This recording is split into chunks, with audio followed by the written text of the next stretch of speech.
Radio t'écoute. C'est quelle radio t'écoute?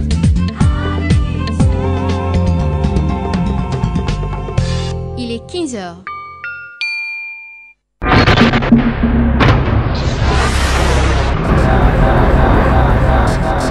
L'établissement de location-vente, climatisation d'automobiles et assurance 3K Entreprises et le centre médical de Yopougon Ouassakara présente La Vérité sur Dieu.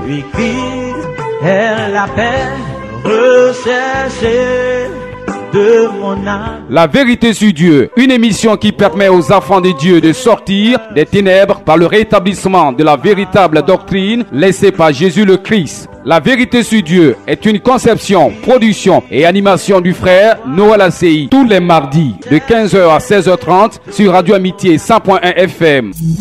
Pour participer à l'émission, 66 19 24 47 02 16 48 08. Prends-moi, Seigneur.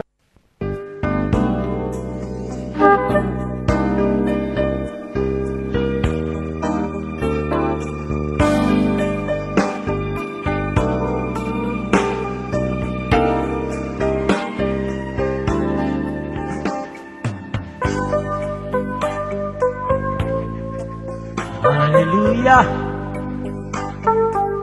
Il a reçu le nom au-dessus de tout nom. Fléchissez-nous et adorez.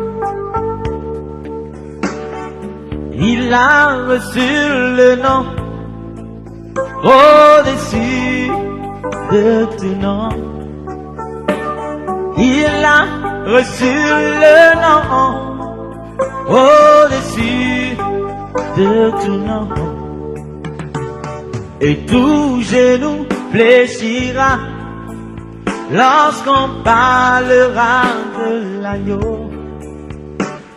Et tout genou fléchira lorsqu'on parlera de l'agneau. Oui, toi, le réel et véritable Dieu qui s'est manifesté en la personne de Jésus-Christ, nous fléchissons genoux à notre manière pour t'adorer, pour te rendre la gloire, l'honneur et l'élévation.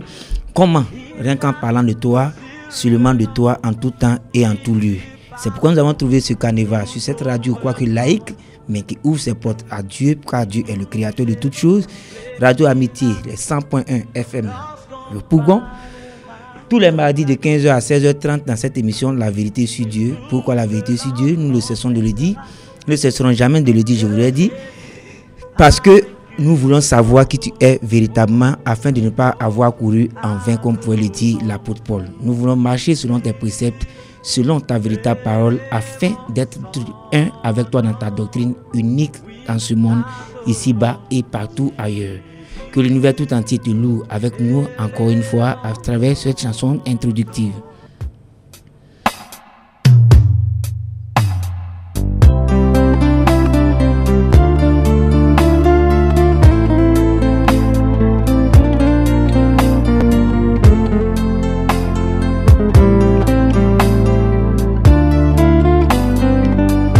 Toi qui es assis sur le trône, toujours tu règnes souverain. Des anges chantent, des hommes louent. Dieu est uni à son peuple.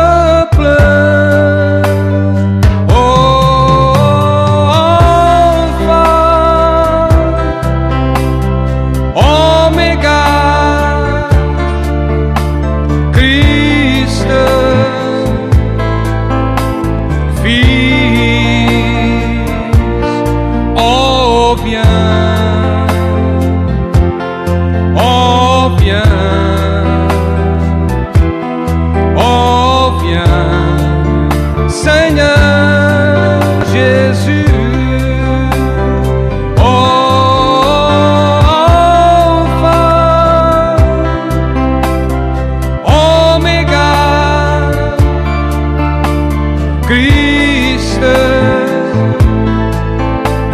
Fils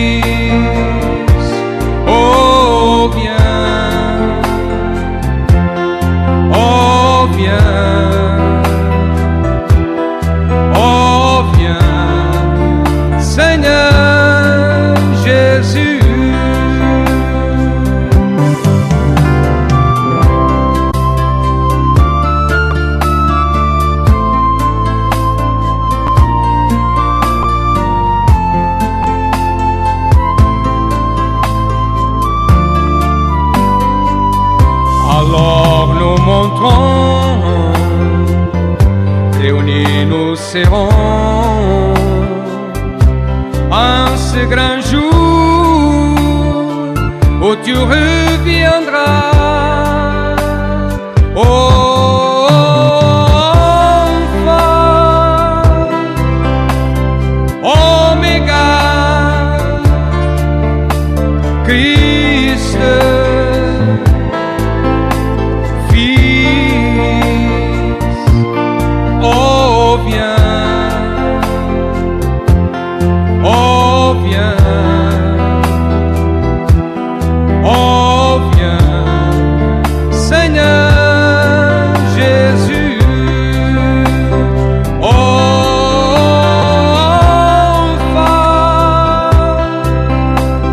Oméga,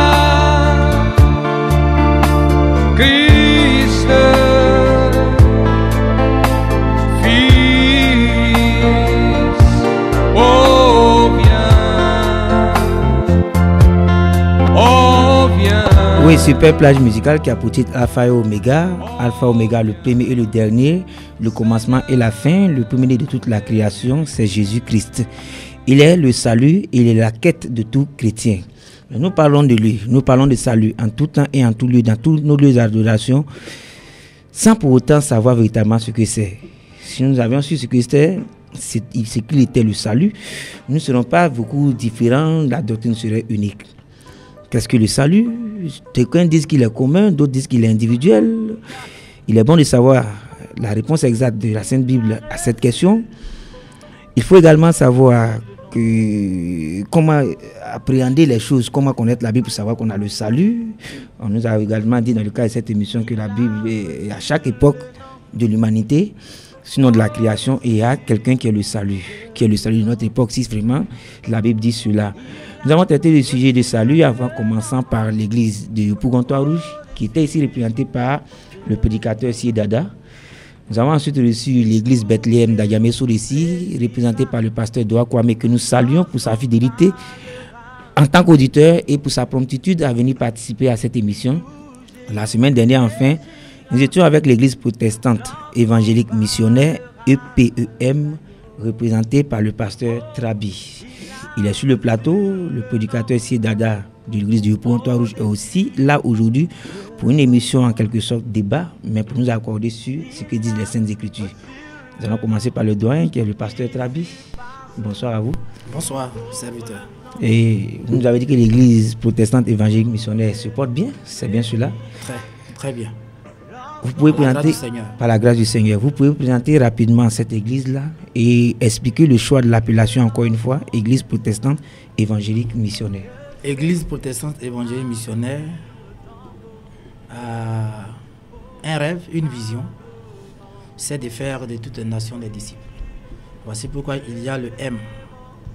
Et c'est dans ce sens-là aussi que nous sommes un peu éparpillés, je ne pas dans le monde, parce qu'on n'est pas encore en Europe, mais on est en Afrique, et puis en Côte d'Ivoire. Donc on a le souci de véritablement gagner des âmes. C'est pour cela que nous sommes sur la terre. Donc voilà.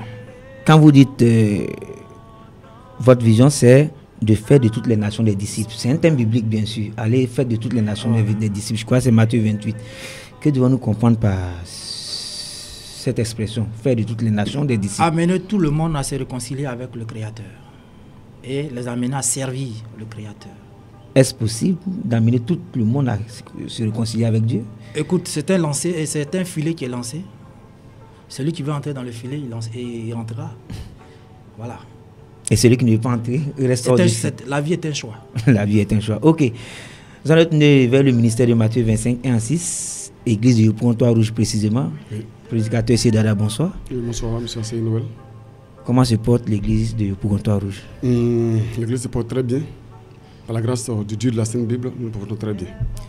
Et vous dites simplement, ici c'est église protestante évangélique missionnaire de Yopougontois-Rouge. Et vous, vous êtes église de Yopougontois-Rouge simplement. L'église que vous fréquentez n'a-t-elle pas un nom propre? Un nom propre, je dirais non. Un nom dénominationnel, je dirais non. Conformément aux Saintes Écritures. Lorsque nous regardons bien dans les Saintes Écritures, dans le livre de l'Apocalypse 1 au verset 11, lorsque Paul écrivait aux églises, il a écrit à cette église, à l'église de Thyatire, l'église de Laodicée. Laodicée, nous savons que c'est une ville, Thyatire est une ville Conformément aux Saintes Écritures, nous nous faisons appeler l'église de Yopougon, Trois-Rouges. Pourquoi? Parce que nous sommes situés à Yopougon, Trois-Rouges. Mais vous êtes reconnu, je crois, au niveau des autorités en tant que le ministère de Matthieu 25, 1 à 6. Oui, effectivement. On peut avoir l'explication de Matthieu 25, 1 à 6. Parce que je pense que chaque homme de Dieu, celui qui est envoyé de Dieu, a toujours une place fixe dans la Bible. Chacun vient, il joue son rôle, il manifeste sa nature et il quitte la terre physique des hommes. Donc, il y a un prophète qui était là dans le temps, qui est venu qui a manifesté un verset de la Bible. Après l'avènement de ce prophète, je pense qu'on va y rentrer.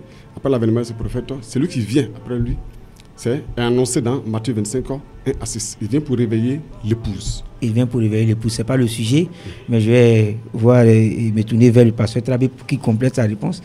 Votre place dans la Bible, on peut la voir. Et le ministère est représenté dans la Bible en tant que Matthieu 25, 1 à 6. Et l'église protestante évangélique missionnaire, quelle est sa place dans la Bible? Écoute, j'ai déjà dévoilé notre stratégie. Je pense que le M qui est là, notre vocation, notre appel, pour nous, c'est de gagner des âmes. C'est de gagner des âmes. C'est tout. C'est pour cela que nous sommes sur la terre. Dois-je comprendre que vous représentez la Bible entière? Oh, la Bible entière, non. On ne représente pas la Bible entière. On obéit à la parole de Dieu qui est dans cette Bible. Ok. Voilà. On va venir. On essaie de faire ce que Dieu nous demande, nous recommande. Voilà. Parce qu'il nous a laissé sur la terre pour un objectif. Voici pourquoi nous allons rendre compte, nous allons juger par rapport à l'objectif. L'objectif principal de tout chrétien, c'est d'obtenir le salut. Alors, puisque vous avez la parole, on va vous laisser terminer avec ce point-là. Ouais. Avant même de voir les détails du sujet, du thème, on va vous poser la question, qu'est-ce que le salut? Le salut, en un mot, signifie être délivré, être sauvé d'une situation, d'un danger. Et quand on parle dans le sens spirituel, être délivré, être sauvé d'un danger, le danger, c'est l'enfer. On est sauvé pour que nous puissions entrer au paradis. Voici pourquoi le Seigneur dit dans Jean 3,16, car Dieu a tant aimé le monde qu'il a donné son Fils unique, afin que quiconque croit ne périsse point, mais qu'il ait la vie éternelle. Quiconque croit. Donc tous ceux à qui Dieu va tendre la main et qu'ils vont accepter, n'iront plus à l'enfer, mais iront au paradis. C'est ça le salut. Oui, la semaine dernière, quand nous étions avec vous, on a beaucoup traîné sur ce point-là. On va y revenir rapidement. Vous avez dit quiconque croit. J'ai dit que, et c'est écrit dans le livre de Jacques, quelque part, que même le diable y croit. Et oui, mais je vous ai dit que... on était pratiquement à la fin de l'émission. Vous pouvez revenir là-dessus. Je vous ai dit que croire... Est-il sauvé? Croire veut dire obéir. Croire veut dire se soumettre. Croire veut dire capituler. Croire veut dire céder. Donc, on ne peut pas dire croire et on n'obéit pas. Le diable croit mais n'obéit pas. C'est la différence. Sur ce point-là, je voulais revenir parce qu'on m'a appelé, on m'a dit de parler. Ouais. On m'a donné l'exemple du livre de Job. Ouais. Où dans le livre de Job, au premier chapitre, Dieu était avec ses enfants et Satan est venu. Et c'est Dieu qui a envoyé Satan sur la terre pour agir, pour aller frapper Job. Mais il a dit surtout à Satan, tu peux tout faire, mais ne touche pas à son âme. Et Satan a fait promptement ce qu'il avait à faire. Il a obéi. Donc le diable, il a obéi également. Bon, je pense que quand on ne comprend pas la profondeur des tests, ça peut être des prétextes. On peut même philosopher dessus. Je pense que le fait que les gens ont signifié cela, ça n'a rien à voir avec le salut. Ça n'a rien à voir avec le salut. Le salut que nous sommes en train de décortiquer cet après-midi nous amène à accepter Jésus-Christ comme Seigneur et Sauveur, être délivré, être sauvé, être épargné d'une situation mauvaise. Parce que nous sommes en train de vivre une vie sans Dieu. Une vie sans Dieu amène toujours à l'enfer. À l'enfer. Or, nous voulons une vie bonne, voilà. Nous voulons une vie qui nous conduise à Dieu. Voilà. Voici pourquoi Jésus-Christ est venu pour changer ou bien pour amener l'humanité à l'accepter et à vivre en hors et loin de ce danger qui est l'enfer. Ok, ça c'est la position de l'église protestante évangélique missionnaire. Église de Yopougon, Trois-Rouges. Oui. Prédicateur ici, Dada. Qu'est-ce que le salut? Pour le salut, avant de le définir, il était à dire merci au Dieu de la Sainte Bible, il a permis que nous soyons là. C'est un thème vraiment très crucial, parce que c'est l'un des thèmes clés même de l'évangélisation. Quand nous regardons bien dans les Saintes Écritures, dans le livre de l'Exode 33 au verset 20, il dit quoi? Que nul ne peut voir la face de Dieu et vivre. Alors que Dieu, comme le doyen le disait tout à l'heure, il faut croire en Dieu pour être sauvé. Par son Fils Jésus-Christ.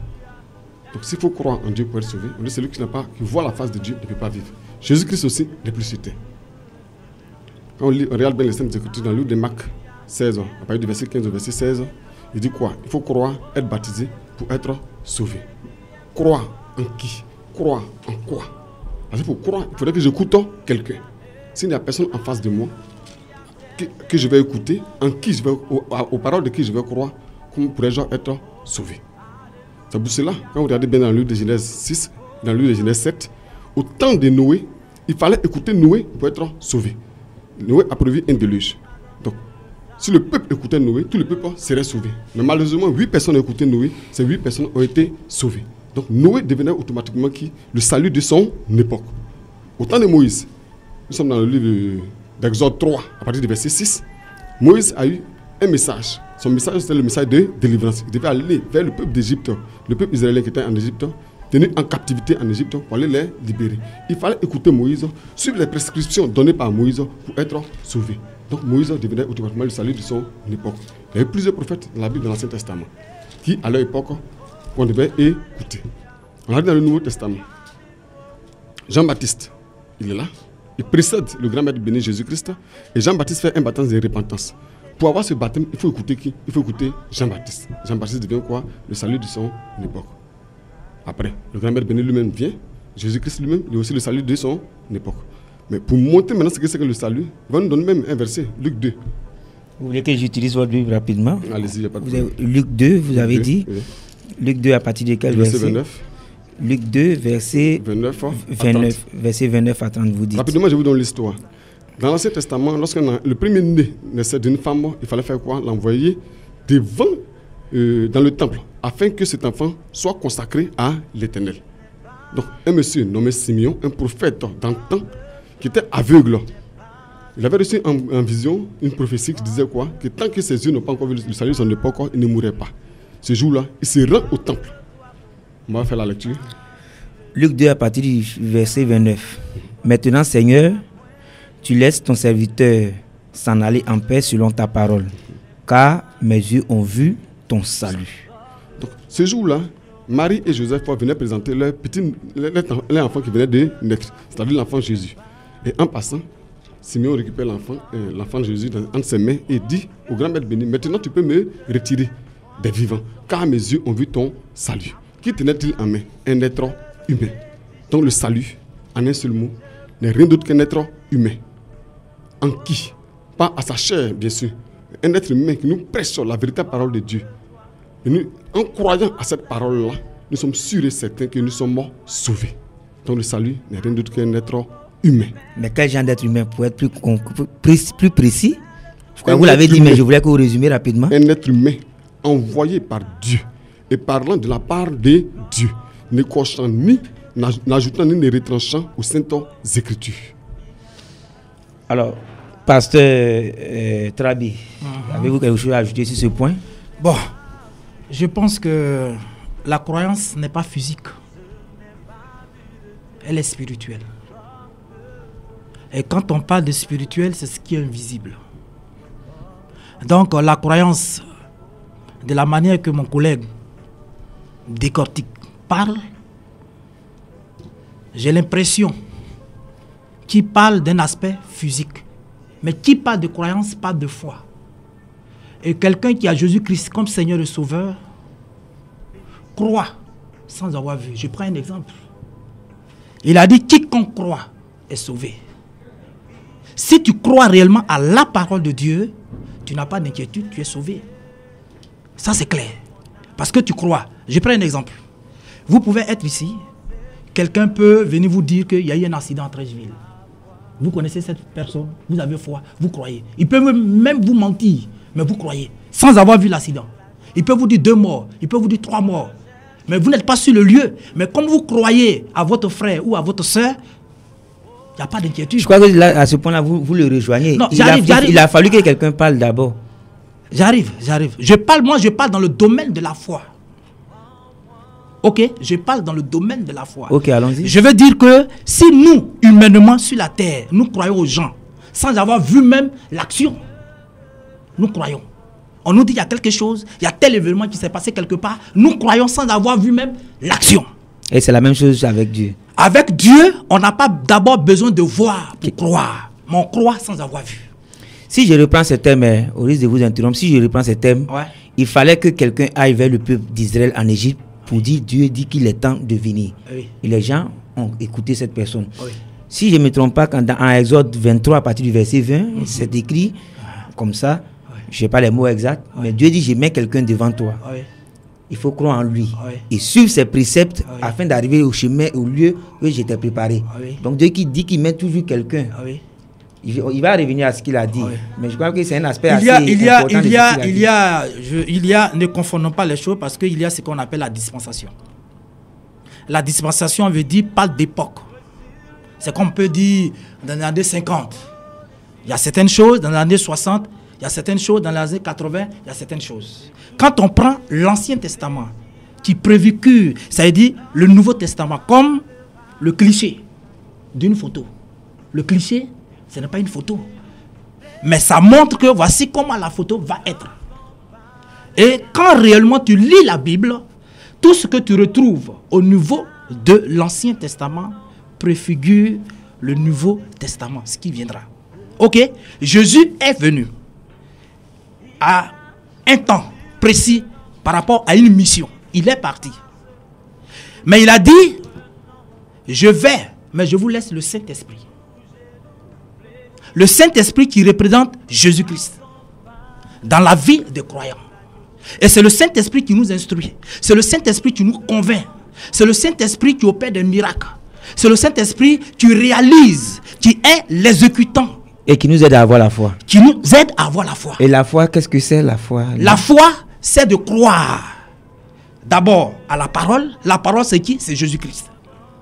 C'est de croire aux Écritures. Donc, si le chrétien dit je crois, il croit à une personne. Le fait de croire à une personne, c'est de vivre la vie de cette personne. Et c'est la vie de cette personne qui va t'amener à faire la différence sur la terre. Sinon, tu ne feras jamais la différence sur la terre. Ok, on va finir. On ne peut pas finir avec le sujet, avec la question, mais on va évoluer. Oui. Je vais permettre à l'autre de répondre à la question, la dernière question. Qu'est-ce que la foi? La foi, la définition est simple. Elle se trouve dans Romains 10 au verset 17. La foi vient de ce qu'on entend. Et ce qu'on entend vient de la parole de Dieu. La foi vient de ce qu'on entend. Et ce qu'on entend vient de la parole de Dieu. Mais je vais aller un peu plus loin. Nous allons prendre le livre de Matthieu 16, du verset 18 au verset 20. Voici Jésus-Christ avec ses disciples. Il leur demande, mais depuis je suis avec vous, qui dites-vous que je suis? Et un Pierre prend la parole pour dire non. Pierre, toi Jésus, tu es le fils de Dieu. Et il répond à quoi à Pierre? Il dit à Pierre, ce que tu viens de dire là, ce n'est pas le sang et la chair qui te l'ont révélé, mais c'est mon Père qui est dans les cieux qui te l'a révélé. Tu es Pierre, sur toi Pierre, je bâtirai mon église. Tout ce qui est dans la suite de la lecture, tout ce que tu liras sur terre sera lié dans le ciel. Tout ce que tu déliras sur terre sera délié dans le ciel. Ça vous dit quoi? À toi Pierre, les clés du royaume des cieux ont été remises. Donc il fallait écouter Pierre pour être sauvé. Parce que c'est Pierre qui a les clés du royaume des cieux. Pour être sauvé, il faut passer par Pierre. C'est lui qui a la clé. Mais ce Pierre-là, de manière physique, est-ce qu'on le voit? On ne le voit pas. Que devons-nous faire? Qu'est-ce que Pierre prêchait? Il fallait écouter Pierre pour être sauvé. Ce que Pierre a prêché, c'est ce qu'il faut écouter pour être sauvé. C'est pourquoi quand vous regardez bien dans le livre de Romains 10, au verset 17, on dit quoi? La foi vient de ce qu'on entend, et ce qu'on entend vient de la parole de Dieu. Mais pour avoir la foi, il faudrait forcément quelqu'un pour nous parler, pour nous annoncer la bonne nouvelle du grand maître béni, pour que nous puissions avoir la foi. Sinon, aucun être humain ne peut naître avec la foi en lui, sans avoir écouté. La Bible est claire. Et le rôle du Saint-Esprit qu'il a révélé? Merci. Le Saint-Esprit, en réalité, son rôle, c'est de donner quoi? La révélation. Il a dit quoi? Je monte vers le Père. Ne quittez pas Jérusalem, je monte vers le Père. Et je vous envoierai l'Esprit consolateur qui vous conduira dans toute la vérité. Parce que lorsque lui il était avec ses disciples, souvent il parlait. Il annonçait des choses que ses disciples n'arrivaient pas à comprendre. Et lui-même leur donnait l'explication de ces choses-là. Il dit, pour le moment, je suis avec vous. C'est moi qui vous explique ces choses-là. Mais quand je ne serai plus là et que je vais quitter cette terre physique des hommes, je vous envoyerai le Saint-Esprit maintenant qui vous permettra de comprendre les mystères des choses cachées, c'est-à-dire la révélation. Donc, parlant de révélation, on va avancer. Si le temps peut m'avoir revenir à un certain point, le temps est très limité. Je sais que vous avez envie d'ajouter d'autres choses. En parlant de salut, vous avez dit que c'est un être humain. Bon, il faut le Saint-Esprit pour qu'on comprenne certaines choses. D'aucuns disent qu'il est commun, alors que d'autres disent qu'il est salut. Vous êtes déjà passé à cette antenne, vous avez dit que le salut, il est commun. Pouvez-vous reprendre les fondements bibliques de votre affirmation? Le salut est commun. Si le salut est un être humain, comme je l'ai dit, à chaque époque, Dieu envoie quelqu'un sur terre qui est le salut de son époque. Au temps de Noé, il fallait écouter Noé. Et les 8 personnes qui ont été sauvées, du moins, ont écouté qui? Le seul Noé. Au temps de Moïse, ceux qui ont été sauvés, qui ont quitté l'Égypte pour atteindre Canaan, ont écouté qui? Moïse. Donc il fallait écouter le seul Moïse pour être sauvé. Au temps de Jésus-Christ, il fallait écouter qui? Au temps de Jean-Baptiste d'abord, il fallait écouter qui? Jean-Baptiste, afin d'être sauvé, pour avoir le baptême de repentance. Donc Jean-Baptiste était commun à tous ceux qui l'écoutaient. Ainsi de suite, de Pierre jusqu'à atteindre Paul, il fallait écouter ceux-là. Donc, si le salut est un être humain, le salut est commun, il devient commun à tous ceux qui l'écoutent. C'est pourquoi vous regardez bien dans les Saintes Écritures, dans le livre de 1 Timothée 4, au verset 16. 1 Timothée 4, au verset 16, il est écrit, Paul qui écrit à Timothée, toi Timothée, veille sur ton enseignement et veille sur toi-même. En agissant ainsi, tu te sauveras toi-même et tu sauveras ceux qui t'écoutent. Ça vous dit quoi? L'enseignement donné par Timothée, si l'enseignement était faux, Timothée n'était pas sauvé et il ne sauvait pas aussi ceux qui l'écoutaient. Parce qu'il a dit quoi? Veille sur toi-même et veille sur ton enseignement. En agissant ainsi, tu te sauveras toi-même et tu sauveras ceux qui t'écoutent. Quand on regarde bien aussi dans le livre de Jude, au verset 3, il y a un seul chapitre, Jude chapitre 1, au verset 3, il dit quoi? Paul qui écrit encore à Jude. On va lire ce verset. Vous voulez qu'on lise Jude? Jude 1, 3. C'est le dernier livre avant Apocalypse. Avant l'Apocalypse, oui. Oui, j'y suis. Jude 3. Bien-aimé, comme je désirais vivement vous écrire au sujet de notre salut commun. C'est écrit noir sur blanc au sujet de notre salut commun. Parce que Paul était conscient que lui et Jude avaient le même salut. Pasteur Trabi, excusez-moi, vous voulez terminer rapidement en 30 secondes? Dans le livre de Matthieu 15, à partir du verset 14, il dit quoi encore? Si un aveugle conduit un aveugle, et que le premier tombe dans une fosse, le deuxième aussi tombera dans la même fosse que lui. De la même manière que le salut pour aller au royaume des cieux, pour aller au paradis est commun, de la même manière aussi pour aller à l'enfer, c'est commun. Pasteur Trabi de l'église protestante évangélique missionnaire, le salut est-il commun ou individuel? Dans la logique biblique, quand une parole est lancée, même s'il y a une foule, individuellement, chacun accepte. Ce n'est pas en groupe. Ce n'est pas en groupe, en association. Maintenant, quand on parle que le salut est commun, quand on parle, peut-être on peut dire, notre Yopougon, la cité de Yopougon est commune, c'est notre cité. S'il y a 3 personnes, il y a 4 personnes, il y a 5 personnes, c'est parce que individuellement, chacun a accepté que cette commune-là est sienne. Et l'ensemble, c'est pour une autre chose. C'est dans ce sens qu'on parle. Mais on ne parle pas dans le sens que le salut, on accepte en groupe. Non, on accepte individuellement et on se retrouve en groupe.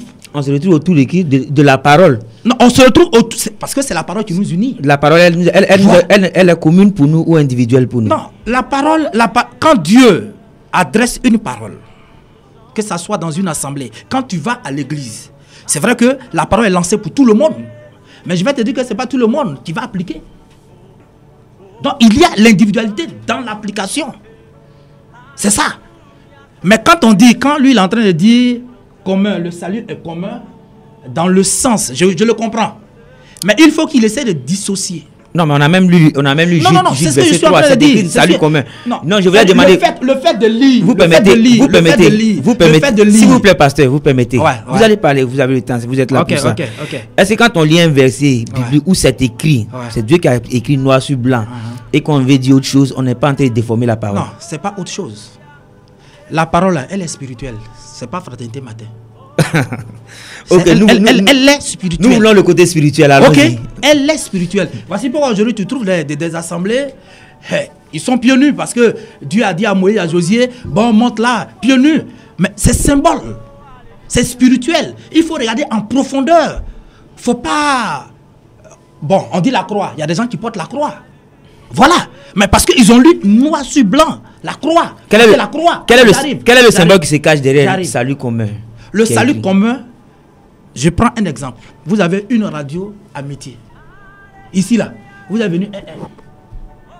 C'est pas vrai? Vous avez venu 1-1 et puis vous êtes assemblés, vous êtes devenus des amis. Donc, cette radio-là, elle devient quoi? Une radio commune. Vous vous battez pour la réussite. Mais vous avez venu 1-1. Voilà. Donc, c'est la même chose dans le domaine spirituel. Chacun accepte d'abord Jésus-Christ individuellement. Et on se retrouve dans une assemblée. C'est ça. Si tu ne comprends pas ça, que tu es en train de dire, bon, c'est un groupe, c'est une association, je ne suis pas d'accord. Parce que quand on parle de choses communes ici, là, ça veut dire tous ceux qui ont accepté Jésus-Christ comme Seigneur et Sauveur. Ont Jésus-Christ en commun. Ont Jésus-Christ en commun. Maintenant, en commun, là, il faut comprendre qu'est-ce que ça veut dire en commun. Ok, pour avancer sur la question. Voilà. Si le salut est individuel, oui. lui, il a lu 1 Timothée 4, verset 16. Je vous ouais. suis très bien. Oui. Il a lu un Timothée Par rapport 4, à verset Timothée, 16, là. Par rapport à Timothée. À Timothée, peut-être qu'il ne fait pas référence à Laissez-moi poser la question. Laissez-moi poser la question. Si le salut est individuel, pourquoi Dieu nous met-il en garde contre les faux prophètes? Parce que les faux prophètes égarent. Parce que les faux prophètes égarent. Et ici, dans le texte qu'il a lu, là, c'est un texte, je vous ai dit la semaine dernière que le livre de Timothée est un livre un peu pastoral, parce que Paul est en train d'instruire son enfant, parce que c'est un leader, comment se comporter, comment vivre. Aujourd'hui, nous sommes dans une génération où les gens prêchent, mais ils ne vivent pas. Il y a des prédicateurs qui vont se trouver à l'enfer. Voici pourquoi il est en train de donner de l'avertissement à Timothée pour dire, c'est que toi-même tu es en train d'enseigner. Les gens vont croire parce que c'est la vérité et ils vont être sauvés. Mais fais en sorte que tu sois aussi sauvé comme eux. Sinon tu risques de perdre si tu ne suis pas cette vérité. C'est ça. Aujourd'hui, il y a beaucoup d'hommes qui prêchent, mais ils ne vivent pas cette parole. Donc ceux qui vont croire, parce qu'ils vont prêcher la vérité. Oui, bon, si tu fais ceci, cela, tu n'iras pas au ciel. Ok, mais eux-mêmes ils font la même chose. On avait terminé, c'était sur ce point-là qu'on s'était quitté la semaine dernière, il était l'heure. Je vais lui rapprocher 2 versets rapidement. 1 Timothée 4, verset 16 que vous venez de dire. Veille sur toi-même. Voilà. Veille sur toi-même. Et sur ton enseignement. Prends garde. Obéis. Soumets-toi. Persévère dans ces choses. Voilà. Car en agissant ainsi, tu te sauveras toi-même. Et tu sauveras ceux qui t'écoutent. Voilà. Maintenant, je prends Jean 3, verset 34. Oui. Jean 3, chapitre... Jean chapitre 3, verset 34. Oui. Celui que Dieu envoie dit les paroles de Dieu. Oui. Alors, si c'est Dieu qui a vraiment envoyé quelqu'un, il a dit les paroles de Dieu. Ces paroles ont sauvé des gens. Comment se fait-il que... Est-il possible que celui qui a dit les paroles de Dieu soit perdu? Si lui-même il ne se soumet pas à cette parole, tu peux dire à quelqu'un ne fume pas, mais tu fumes. Tu peux dire à quelqu'un ne bois pas, tu bois. Tu peux dire à quelqu'un ne cherche pas les femmes en désordre, tu cherches les femmes en désordre. Tu peux dire à telle personne ne fait pas ceci, mais tu fais. Voilà. Et la dernière question pour la semaine dernière, c'était, avons-nous on s'était un peu quitté là-dessus, en queue de poisson, parce qu'on n'a pas pu terminer. Quand il dit en queue de poisson, c'est pas parce que nous sommes, chers auditeurs, pas parce que nous sommes disputés, parce qu'on n'a pas eu le temps de bien expliquer. Les exemples bibliques où des gens ont été envoyés par Dieu, ils ont sauvé un peuple alors qu'eux-mêmes sont là à l'enfer. Chers frères, c'est ça qui nous trahit aujourd'hui dans l'exercice de nos fonctions, dans la mission que Dieu nous a donnée. Nous croyons que le fait d'être pasteur, d'être apôtre, d'être évangéliste, c'est un passeport pour aller au ciel. Et très souvent, on dit des bonnes choses aux fidèles. Nous ne vivons pas. Aujourd'hui, quand tu prends la Côte d'Ivoire, on n'a plus un exemple. Je vous donne un exemple. J'ai voyagé, je revenais de l'aéroport et j'ai dit que je suis pasteur. Alors qu'avant, Quand tu voyages, que tu arrives à l'aéroport, que tu dis que tu es pasteur, ta valise, on ne touche même pas. Le douanier m'a dit, ouvre ta valise. Parce que ce qu'on voit ici, les pasteurs là, ouvre ta valise. Ça veut dire quoi? Ne fumez pas, ne droguez pas. Mais on surprend des pasteurs avec des valises. Donc ça veut dire que... Vous êtes en train de fustiger vos collègues. Non, la vérité, c'est bien à dire. Je suis le chemin, je suis la vérité. Jésus-Christ est la vérité. Et celui qui est dans la lumière doit aimer la vérité. Ce n'est pas une frustration. Si tu n'es pas dedans, tu n'es pas dedans. Donc si tu joues au faux, pourquoi on parle des faux prophètes? Pourquoi on parle des faux prophètes? Ça veut dire qu'il y a des gens qui peuvent dire des paroles mielleuses. Mais dans le fond, c'est la séduction. Il y en a plein aujourd'hui en Côte d'Ivoire ici, qui se sont autoproclamés. Ils n'ont pas été appelés par Dieu. Ils se sont nommés eux-mêmes. Aujourd'hui, qui font n'importe quoi dans cette société. Il y en a plein. Il y a combien de pasteurs? Il y a combien de païens? C'est-à-dire quand tu prends une rue, il y a au moins 100 églises. Mais il n'y a pas d'impact. Ok, on va vous laisser souffler pour nous tourner vers le président Dada de l'église du Pougontoir Rouge. Vous aurez à parler encore. Tranquillisez-vous. Il n'y a rien même. Pasteur et prédicateur Dada. On a enchaîné, vous avez le salut commun. L'autre a dit il est individuel. J'ai posé la question. Pourquoi Dieu nous maintient en garde contre les faux prophètes? Avant même de répondre à votre question, je vais revenir sur quelque chose. Parce qu'il me semble qu'il y a quelque chose que mon frère ne comprend pas.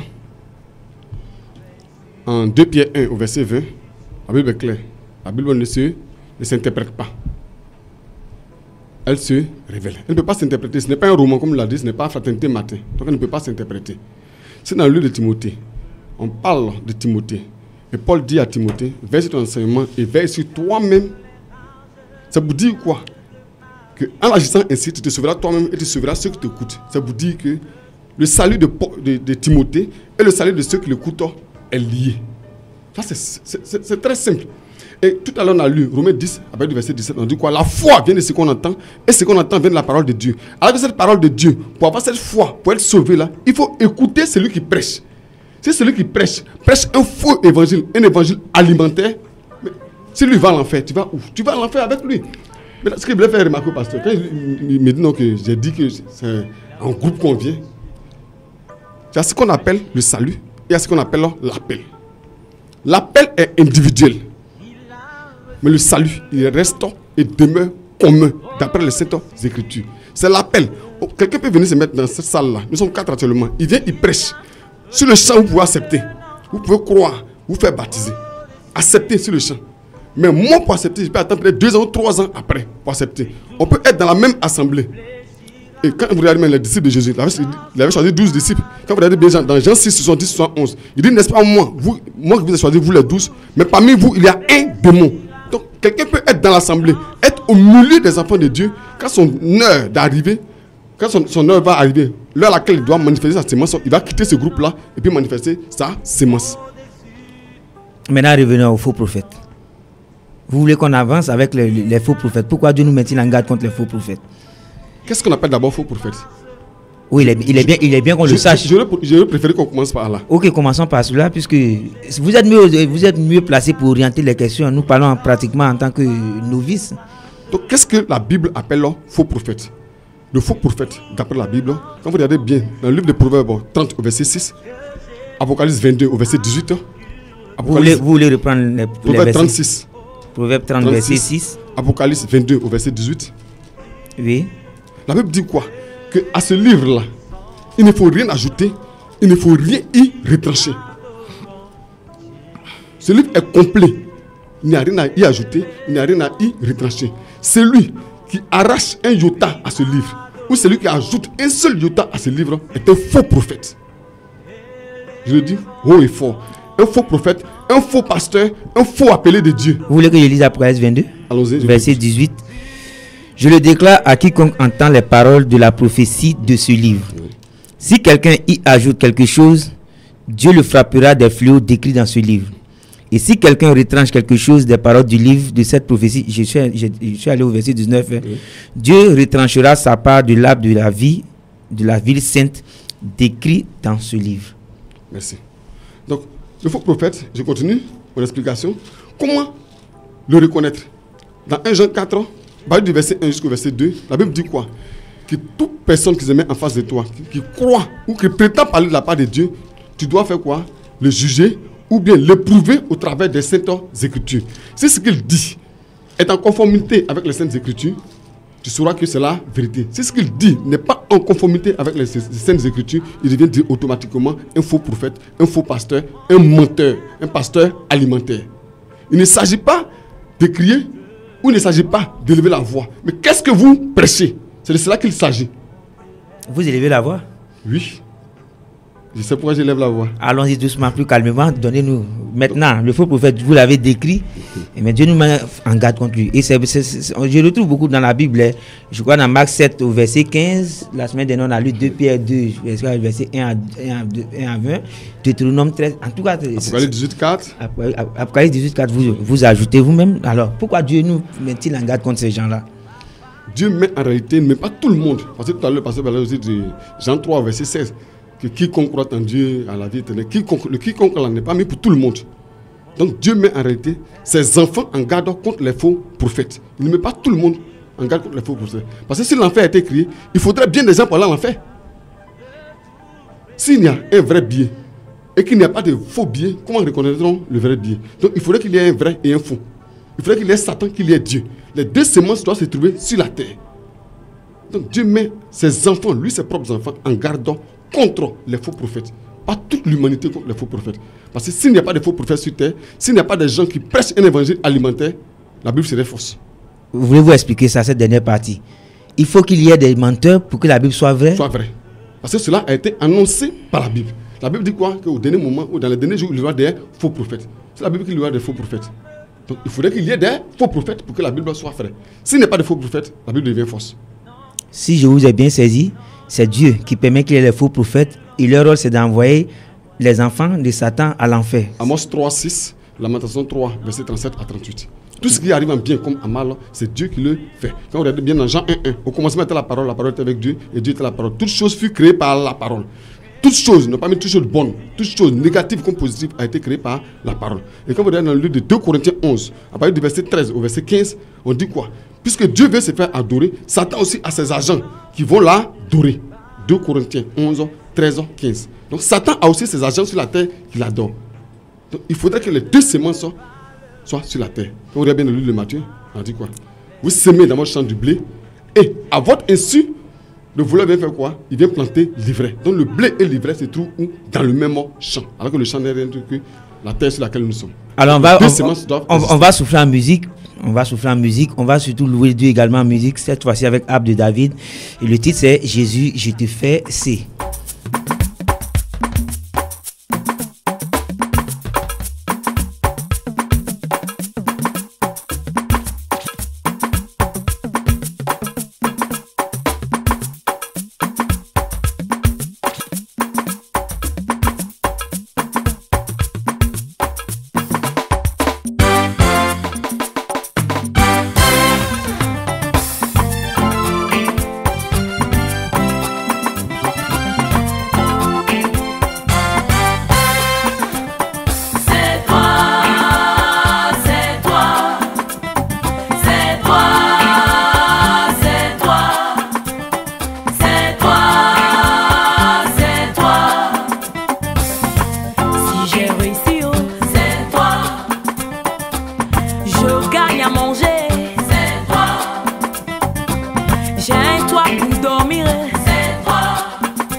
de ma vie, le secret de tous les chrétiens prospères.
Oui, Jésus-Christ, c'est toi qui nous donne le souffle de vie, c'est toi qui nous bénis, c'est toi qui nous rend prospères, mais tu le fais à condition que nous soyons dans ta parole et que cette parole soit en nous, selon Jean chapitre 15, verset 7.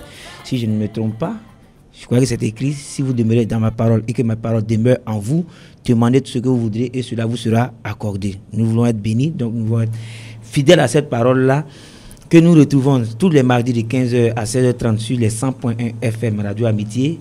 Le thème d'aujourd'hui, c'est le salut. Jésus-Christ lui-même étant notre salut. Et nous en parlons avec l'église protestante évangélique et missionnaire EPEM du Pougontois-Rouge, avec le pasteur Trabi, et l'église du Pougontois-Rouge avec le prédicateur Sidada. Ils ont défini le salut. Chacun a donné son point de vue. L'église du Pougontois-Rouge dit que le salut est commun, alors que l'église protestante évangélique missionnaire nous dit qu'il est individuel. Chers auditeurs, vous nous suivez, vous notez les passages, chacun prendra position selon les Saintes Écritures. Et on a également parlé des faux prophètes, quel est leur rôle. Et on était avec le prédicateur Siedada de l'église de Pougontois-Rouge qui nous disait que si les faux prophètes ont été envoyés d'abord, ce sont des menteurs et ils ont été laissés finir. Dieu les laisse venir sur la terre, afin qu'ils conduisent ceux qui ne sont pas les enfants de Dieu à l'enfer.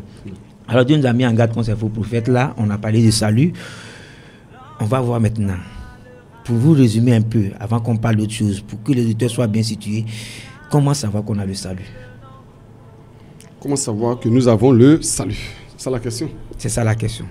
On prend encore les Saintes Écritures, parce que si je réponds de mon profond, je deviens menteur. D'après Romains 3, 4.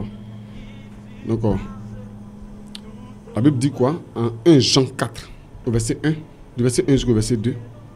Il a dit quoi? Que tout esprit doit être éprouvé. Par quoi? Par les Saintes Écritures. Donc, lorsque quelqu'un sera en face de moi et qu'il sera en train de m'annoncer un évangile, je dois m'assurer d'avoir d'abord, premièrement, une Bible sur moi. Et être sûr que ce que le monsieur me prêche, ou celui qui est en face de moi me prêche, est écrit noir sur blanc dans la Sainte Bible. Alors, nous vous écoutons. Est écrit dans la Sainte Bible. Donc, s'il me prêche un évangile qui n'est pas écrit dans la Sainte Bible, automatiquement, celui qui est en face de moi est un menteur. Et s'il est un menteur, je suis conscient et je sais que je n'ai pas le salut. Parce qu'on a dit quoi? Que la foi vient de ce qu'on entend, et ce qu'on entend vient de la parole de Dieu. Êtes-vous sûr que ce que vous prêchez donne le salut? Je reviens. Je reprends ma phrase. Ok, allons-y. Romains 10, 17. La foi vient de ce qu'on entend, et ce qu'on entend vient de la parole de Dieu. Alors que nous savons que ce qui sauve, c'est la parole de Dieu. Puisque c'est cette parole-là qui est la vérité. Donc, ce que j'entends, si je suis sûr et certain qu'elle est la vérité, je suis sûr que j'ai le salut. Et le salut étant un être humain, je suis sûr que celui que j'ai écouté, ou même celui que j'ai vu, qui est à mon époque là, et il prêche la vérité, si celui-là je le reconnais comme mon salut, je suis sûr de mon salut. Et comment savoir que, par exemple, quand vous dites que ce qu'il dit n'est pas conforme à la Bible, pouvons-nous avoir deux exemples rapidement de choses qui ne sont pas écrites dans la Bible? Les choses qui ne sont pas écrites dans la Bible, je vais commencer d'abord par les dénominations. Je prends. Vous avez 2 minutes rapidement. 2 minutes rapidement. Donc les dénominations. Donc, dans Apocalypse 1 au verset 11, quand Paul écrivait aux églises, il a dit quoi? Écrit à l'église d'Éphèse, écrit à l'église de Thyatire, écrit à l'église de Laodicée. Ce ne sont rien d'autre que des villes. Alors que la Bible dit quoi? Nous devons être les imitateurs de ceux-là qui nous ont précédés, c'est-à-dire les apôtres et les prophètes. Nous devons les imiter. Imiter quelqu'un, c'est faire comme lui. Donc, celui qui est d'abord dans une église qui porte un nom dénominationnel est déjà dans le fond. Il n'a pas le salut. Ça, c'est un. Celui qui se permet de faire une école pastorale avant de venir enseigner l'évangile est aussi dans le faux. Puisque en aucun moment dans la Bible, les disciples de Jésus, ou qui que ce soit, aucun verset de la Bible ne dit qu'on doit étudier Dieu avant d'enseigner. Il n'y en a pas. Il n'y en a pas. Une femme qui se met à la chair pour enseigner, et les hommes sont assis en train de l'écouter, est une fausse prophétesse. Et ceux qui l'écoutent aussi, ou ceux qui sont à côté d'eux, qui se disent pasteurs, sont des faux prophètes ou des faux pasteurs. Ceux qui donnent les cours de baptême avant de baptiser, cette doctrine-là n'est rien d'autre que des doctrines de démons. Allons-y, on va revenir, vous allez terminer. Il nous reste 5 minutes pour la pause publicitaire. Pasteur Trabi, comment savoir qu'on a le salut? Bon, je crois que c'est une histoire de foi. Une histoire de foi, quand tu regardes dans Romains chapitre 10, du verset 9 jusqu'au verset 10, si tu confesses de ta bouche le Seigneur Jésus, et si tu crois dans ton cœur que Dieu l'a ressuscité des morts, tu seras sauvé. Car c'est en croyant du cœur qu'on parvient à la justice, et c'est en confessant de la bouche qu'on parvient au salut, selon ce qui est écrit l'Écriture. Donc si véritablement tu as confessé Seigneur Jésus-Christ, qui devient maintenant ton conducteur, qui devient maintenant ton Seigneur, ton maître, qui devient la seule personne qui dirige ta vie. Et si tu obéis à la parole de Dieu, je crois que c'est une foi inébranlable, une conviction inébranlable qui t'amène forcément au ciel. Je crois que je voudrais revenir sur un passage aussi, comme on a un peu plus de temps cette fois-ci. Je viens avec le prédicateur Sidara. Je reviens à Marc 1, à partir du verset 21, par rapport à ce que vous avez dit. Il se rendit à Capernaum, et le jour du sabbat, Jésus entra d'abord dans la synagogue et il enseigna. Ils étaient frappés de sa doctrine, car il enseignait comme ayant autorité et non pas comme les scribes. Il se trouva dans leur synagogue un homme qui avait un esprit impur et qui s'écria: qu'y a-t-il entre nous et toi, Jésus de Nazareth? Tu es venu pour nous perdre. Je sais que tu es le Saint de Dieu. Donc le démon reconnaît ici que Jésus-Christ est le Saint de Dieu. Ce démon est-il sauvé? Vous n'avez pas eu le temps de développer ça la dernière fois. Bon, ça, il reconnaît qu'il est le Saint de Dieu. Bon, je comprends ta question, hein, mais c'est une question... Comme c'est une question, il faut répondre. Mais sinon, cette question, véritablement, n'a pas de place. Vous n'êtes pas tenu de répondre si vous voyez que... Voilà, parce que ça va créer beaucoup de polémiques. Parce qu'on a une plateforme où on ne peut pas véritablement sortir de là. Donc, il ne faut pas engager quelque chose et puis après, on va t'arrêter en route et puis bon, tu vas mettre les gens dans la confusion. Si vous permettez, on va trouver un autre jour pour en parler. Je reviens à vous. Vous avez cité des exemples. Vous avez parlé des dénominations d'écoles pastorales de femmes qui enseignent. Je voulais revenir un peu sur les écoles pastorales. Vous dites que c'est inspiré par des gens qui ne donnent pas le salut, des faux prophètes. Mais ça, là, je n'ai rien dit dessus. Il faut me poser la question sur ça. Je vous ai donné le temps de répondre. Non, tu m'as parlé, tu as lu un test. Tu n'as pas dit qu'est-ce que tu dis par rapport à ce qu'il a dit. Ok, avant de revenir à lui, puisque voilà, parce qu'il faut faire l'équilibre. J'ai rééquilibre les choses. Voilà, il faut équilibrer. Parce que quand le serviteur dit que, pour reconnaître les faux prophètes, vous avez dit de donner un exemple public. Pour lui, c'est que si on donne un nom à une église, c'est diabolique. C'est du faux. Et deuxième, si on va dans une école biblique, c'est diabolique. Troisième, si une femme enseigne dans une église, tous ceux qui sont là vont à l'enfer parce qu'elle part de la part du diable. Bon, c'est aberrant, hein? Je pense que... Il n'a pas cité les passages. Non, il n'a pas cité les passages. Pour les dénominations, il a cité le passage. Nous sommes à la vérité. Je suis en train de dire que quand quelqu'un n'a pas été formé, il est dangereux. Parce que chacun d'entre nous, là, on allait à l'école. C'est pour la connaissance. Et quand on nous dit que les disciples de Jésus n'ont pas été enseignés, c'est archi faux. Le grand temps même que le Seigneur Jésus a pris, c'était par rapport à l'enseignement. Parce que l'enseignement donne le savoir. L'enseignement donne la connaissance. L'enseignement nous équipe. Moi, je suis fier d'aller... J'ai passé pendant 3 ans dans une école biblique. Je suis fier. Je sais ce que ça a équilibré. Nous sommes pratiquement à la pause, on va aller un peu vite. Voilà. Donc je dis... Laissez-moi enchaîner avec une question.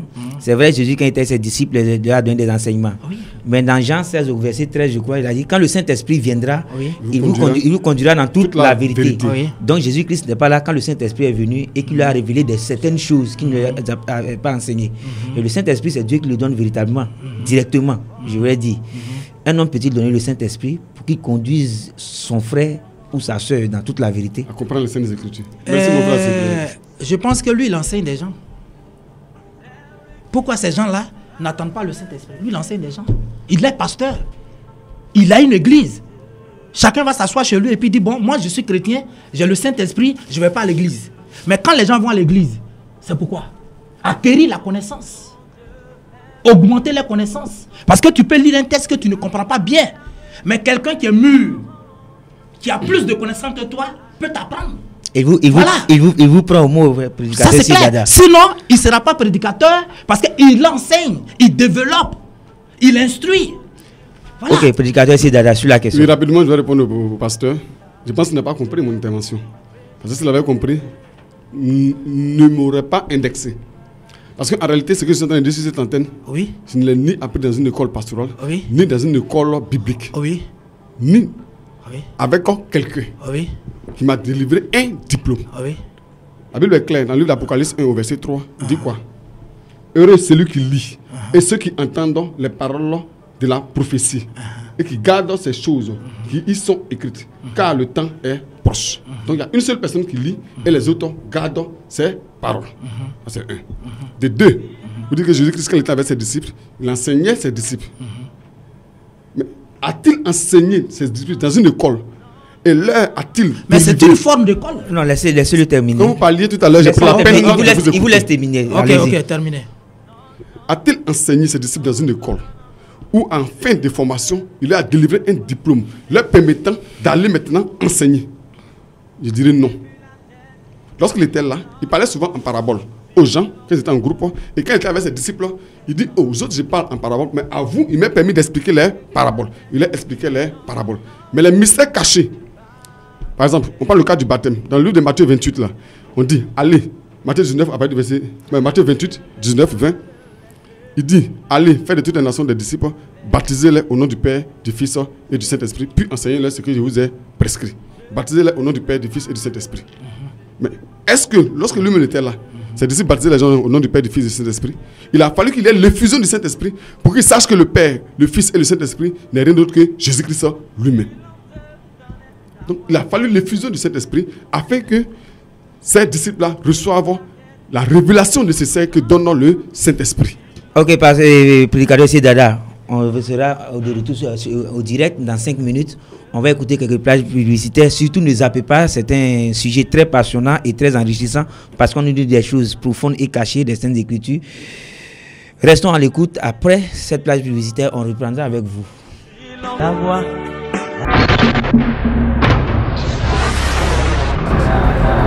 L'établissement de location-vente, climatisation d'automobiles et assurance 3K Entreprises et le centre médical de Yopougon Ouassakara présente La Vérité sur Dieu.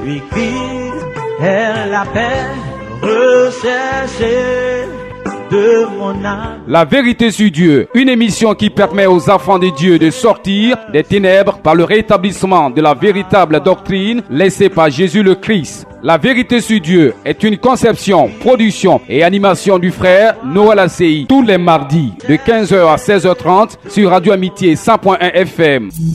Pour participer à l'émission, 66 19 24 47 02 16 48 08. Prends-moi, Seigneur.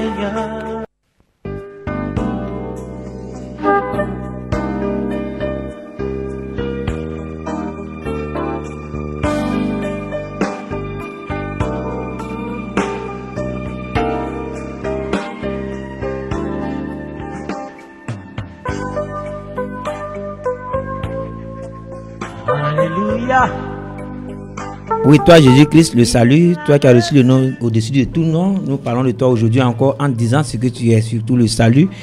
Avec le ministère de Matthieu 25, 1 à 6, Église de Yopougon, Trois-Rouges, représenté ici par le prédicateur Sidada.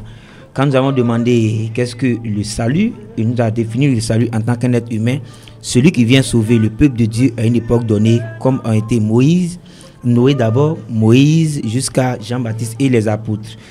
Pour l'église protestante évangélique missionnaire EPEM de Yopougon Trois-Rouges, représentée par le pasteur Trabi, le salut c'est être sauvé d'un danger et du côté spirituel c'est éviter l'enfer. C'est pourquoi Dieu a cité Jean 3, 16, car il a tant aimé le monde qu'il a envoyé son Fils unique afin que quiconque croit en lui ne périsse point mais ait la vie éternelle. C'est bien cela. Ensuite, le salut est-il commun ou individuel?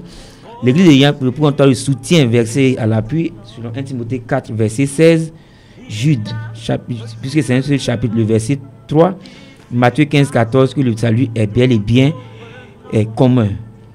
Si celui qui t'enseigne l'évangile n'est pas sauvé, toi-même tu n'es pas sauvé. S'il va à l'enfer, tu vas à l'enfer. Et s'il est bien saisi, il a terminé par dire que autant le salut est commun, l'enfer est aussi commun. Pour l'église protestante évangélique missionnaire, le salut il est individuel. C'est une logique biblique. Là, puisque l'acceptation est individuelle, l'autre a précisé que l'appel est individuel, mais le salut il est commun. Nous avons demandé si le salut est individuel, pourquoi Dieu nous met en garde contre les faux prophètes. L'église protestante évangélique missionnaire nous a dit que c'est vrai, les faux prophètes égarent. Les faux prophètes égarent, c'est pourquoi Dieu nous met en garde contre eux. Quand l'église de Pointe-Rouge a d'abord dit ce que c'est qu'un faux prophète, c'est un démon. Et Dieu laisse venir les faux prophètes dans le monde afin d'égarer ceux qui ne sont pas ses enfants. En réalité, il ne met pas le monde entier en garde contre les faux prophètes, mais il met lui, ses enfants, en garde contre ces faux prophètes.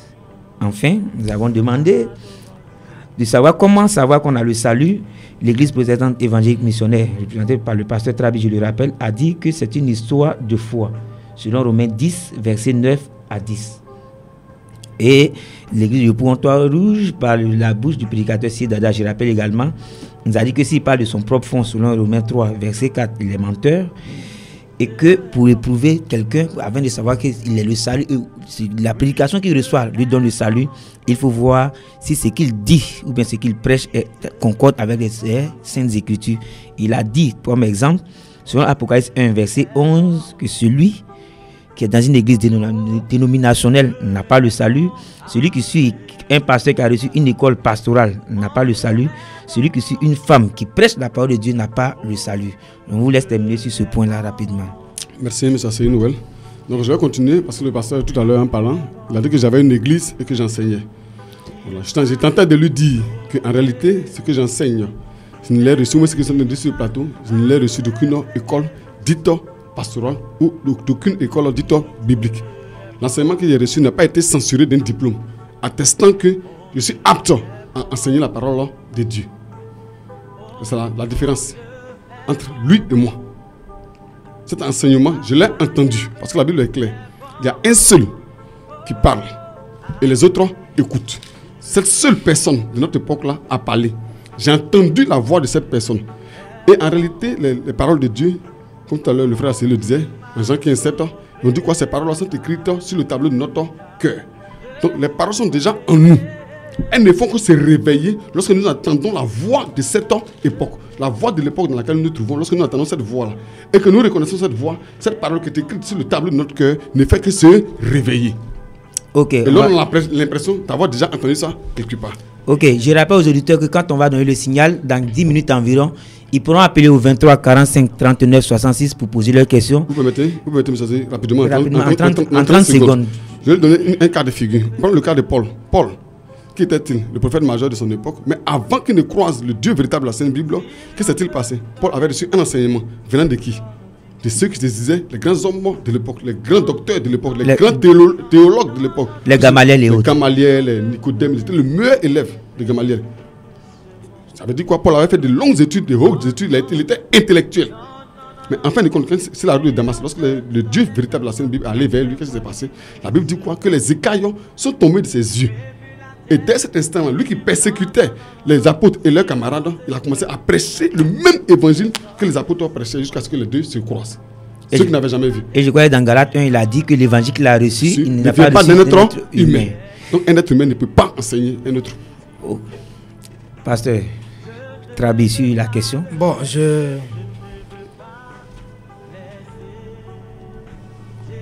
certainement, peut-être chacun a sa manière de comprendre la Bible. Et chacun a sa manière d'interpréter la Bible. Chacun a sa manière d'instruire. Parce que quand le serviteur dit, un pasteur qui allait dans une école de formation, il va à l'enfer. Il a précisé sanctionné d'un diplôme. Sanctionné d'un diplôme, il va à l'enfer.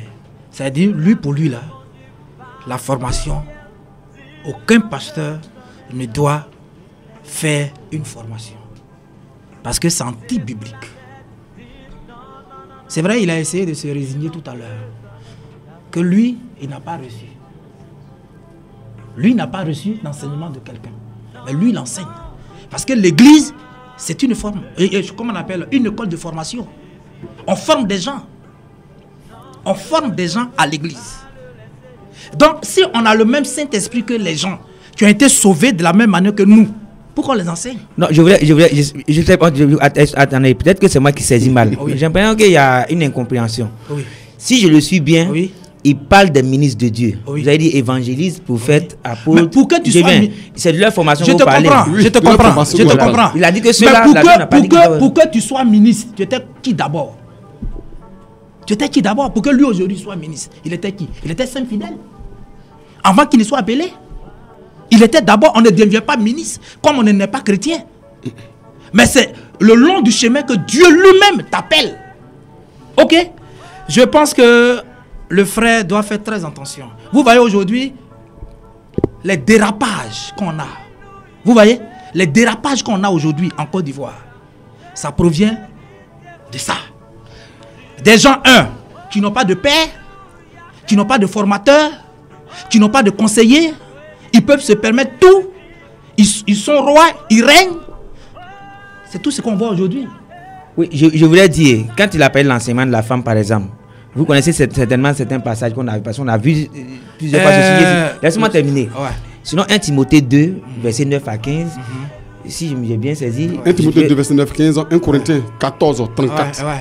34 jusqu'à 36, 37, je crois, la Bible est formelle que la femme ne doit pas enseigner la parole de Dieu. Ah oui. Mais ça m'étonne que, comme vous dites, en sortant des écoles pastorales, on reçoit les meilleurs enseignements. Quand des gens viennent là, ils établissent ou bien ils enseignent des femmes pour devenir Je vais te dire prophétesses, quelque chose. pasteurs, etc. Dieu, Quel est donc le rôle de l'école pastorale?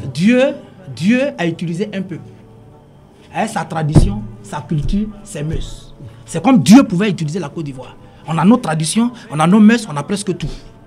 Nous, on ne marche pas dans la tradition juive. Ok? Ok. Je prends un cas des musulmans. La Palestine. Quand on prend la Palestine, Jésus est passé par là. Les femmes, quand tu regardes même dans la Bible, quand on veut compter, quand on a compté les 5000 hommes, on n'a pas mis la femme. On n'a pas mis les enfants.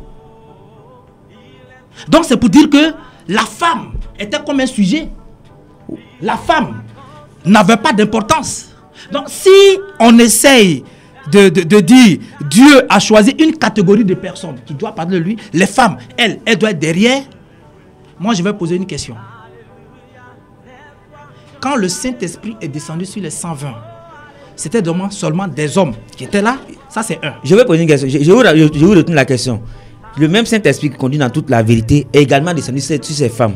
Et ceux qui ont écrit de la part de Dieu, et les Pierre et autres, les Pierre, les Paul et autres, c'est tout cela poussé par le Saint-Esprit. Est-ce qu'il y a un test de Pierre qui dit que les femmes n'enseignent pas? Non, quand je dis Pierre et autres, je dis les parce Pierre et autres. qu'il faut préciser qui a dit. Je viens. Voilà. Mais quand on prend la Bible même, tous les livres, d'abord tous les livres ont été écrits par des hommes. Ah oui. Nous sommes d'accord. Ah oui. Le Saint-Esprit a utilisé des hommes. Ah oui. Et ces hommes que le Saint-Esprit a utilisés ont écrit Ah oui.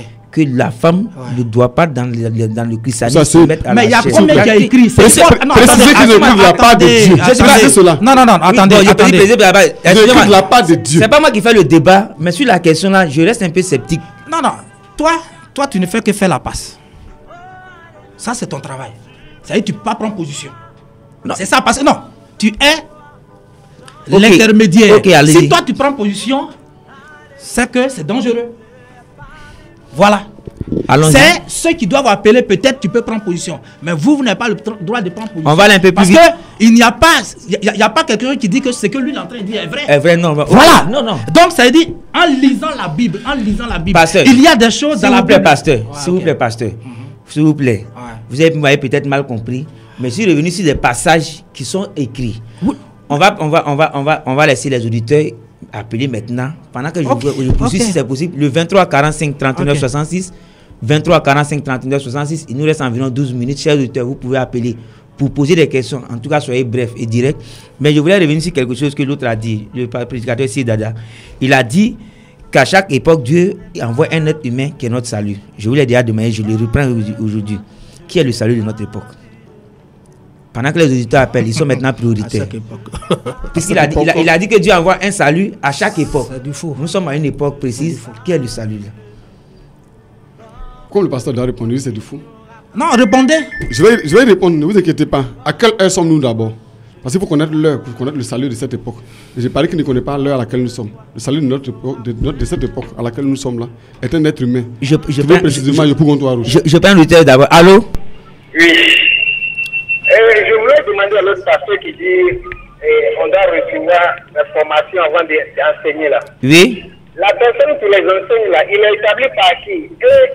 Et lui, il a reçu sa formation de qui? Lui-même, il a reçu sa formation de qui? Ok, merci. S'il a bien compris la question, celui-là même qui a créé l'école pastorale ou bien l'école biblique, lui-même, par qui a-t-il été formé d'abord? C'est un cycle. Il a été formé quelque part. Il y a une première école. Oui, il a été formé quelque part. Celui qui a créé la première école, où a-t-il été formé? 1 Roi 13, 33. 1 Roi 12, 31. Je sais que il y a beaucoup d'hommes qui n'adhèrent pas à la formation. Ça Ça veut dire que eux, Dieu les appelle, ils sont partis. Mais voici pourquoi aujourd'hui, je le dis, je le répète, que les dégâts que nous sommes en train de voir, c'est dû à ça. Parce que les gens ne sont pas formés. On prend un auditeur. Ils ne sont pas formés. Allô? Oui, allô? Bonsoir, monsieur. Bonsoir, monsieur. Oui. Ouais, c'est M. qui présente. Je vais poser une question. Vous posez la question pour tout le monde ou à qui? Non, au pasteur, tu dis que ce que la Bible écrit est écrit. Oui, je crois que c'est le pasteur Trabi. Allez-y, posez votre question.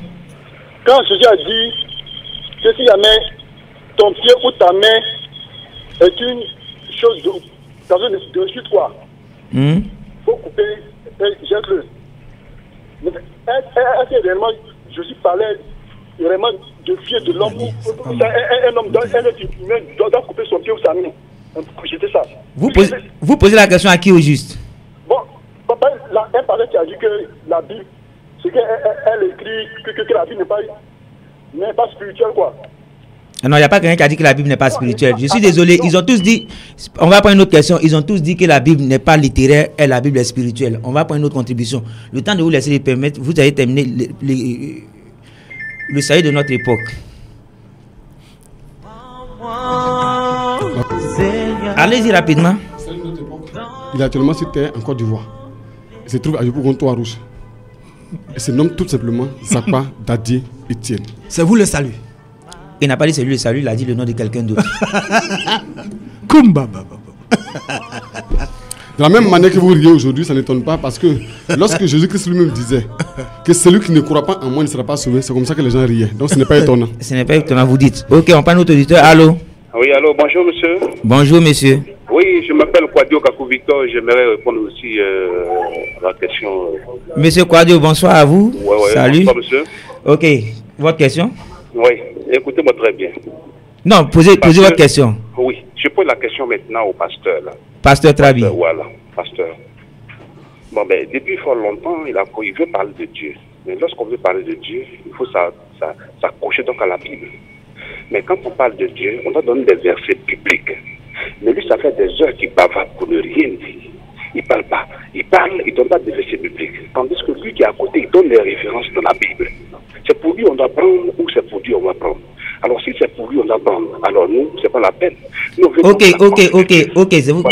Vous faites des observations. Il dit, depuis qu'un moment, depuis le début de l'émission, vous parlez, vous dites, vous envoyez. Celui qui est en face de vous, c'est-à-dire le prédicateur Sié Dada, étaye ce qu'il a dit de versets bibliques, il donne des versets bibliques pour appuyer ce qu'il a dit. Vous ne donnez pas de versets bibliques. Bon, peut-être. Qu'est-ce qu'il veut dire? Peut-être qu'il me sur quoi doit-il s'appuyer pour vous dire? Sinon, ici, vous voyez sur mon calepin, il y a des versets. Si je n'ai pas pu donner des versets, qui m'excuse. Mais je ne suis pas un faux. Sinon, j'ai des versets ici qui peuvent certifier, qui peuvent approuver ce que je suis en train de dire. Si je n'ai pas pu donner des versets, pardon, mais je ne suis pas un faux. Il n'est pas un faux. Il est d'accord que celui qui parle de Dieu doit appuyer cela de la Bible. C'est bien cela. Oui, vous terminez rapidement. Mais il a terminé. Il dit que le salut, c'est lui.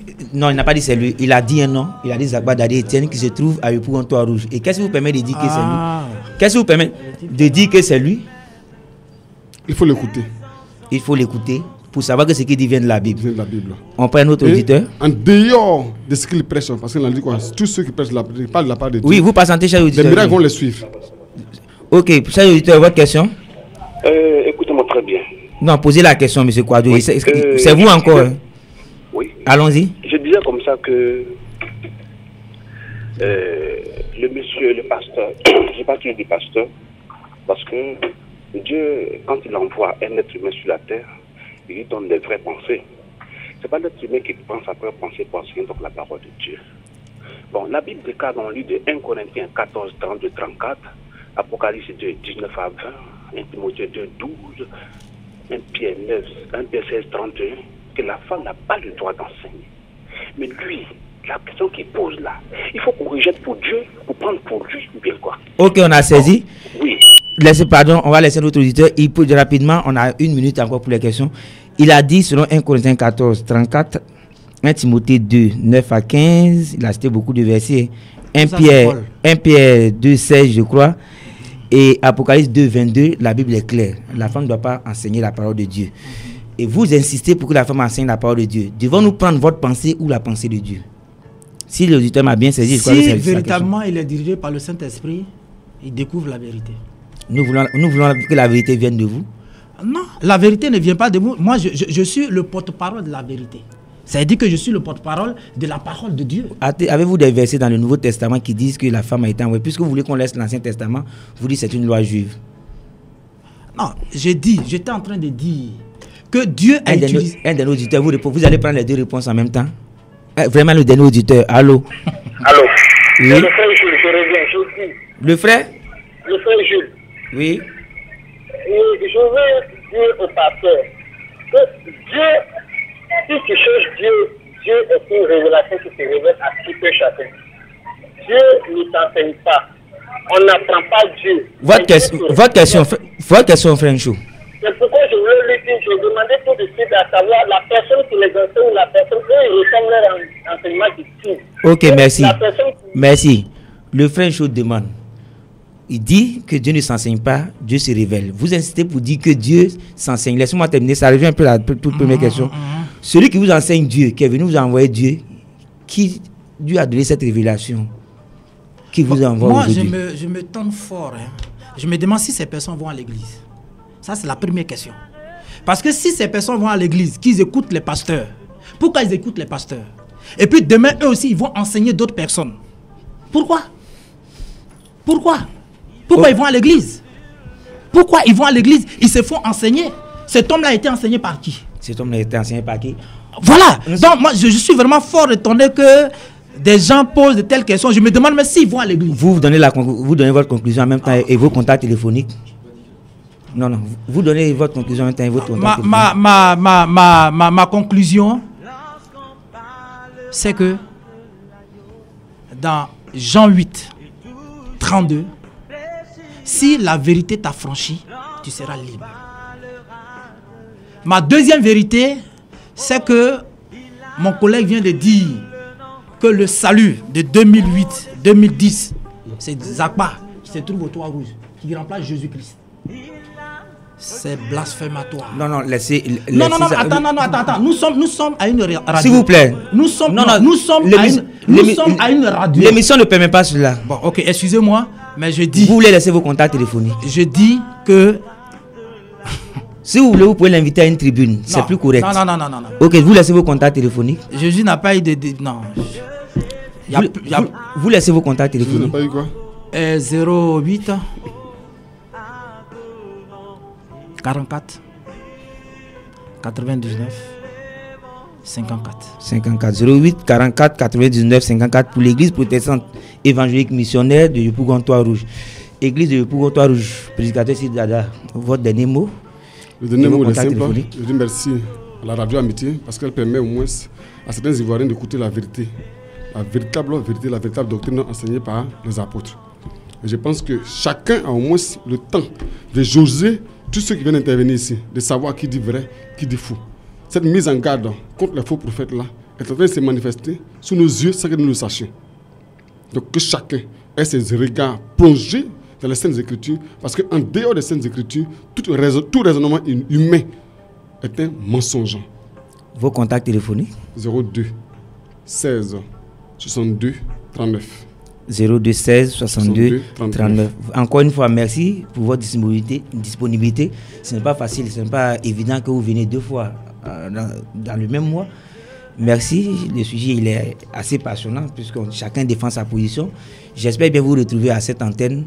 Pour aujourd'hui, on a terminé. J'informe les auditeurs et tous ceux qui veulent participer à l'émission que dès la semaine prochaine, nous commençons avec un nouveau thème, c'est la prédestination, pour complètement achever avec le grand thème de ce mois. Pour ma part, je vous laisse en musique avec le prophète Samuel. Le titre c'est Moïse Lago. Merci et bonne suite des programmes.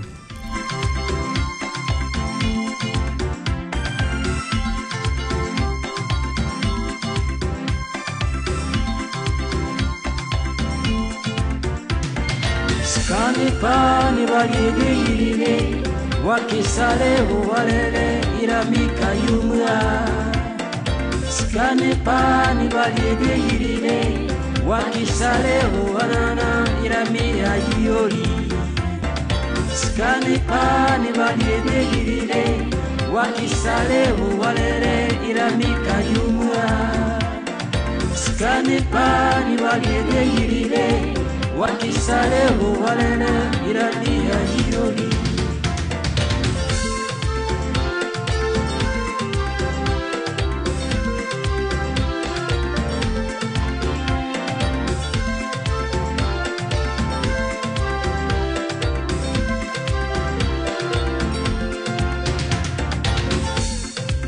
Iramika yumra iramia yori. L'établissement de location-vente, climatisation d'automobiles et assurance 3K Entreprises et le centre médical de Yopougon Ouassakara présente La Vérité sur Dieu.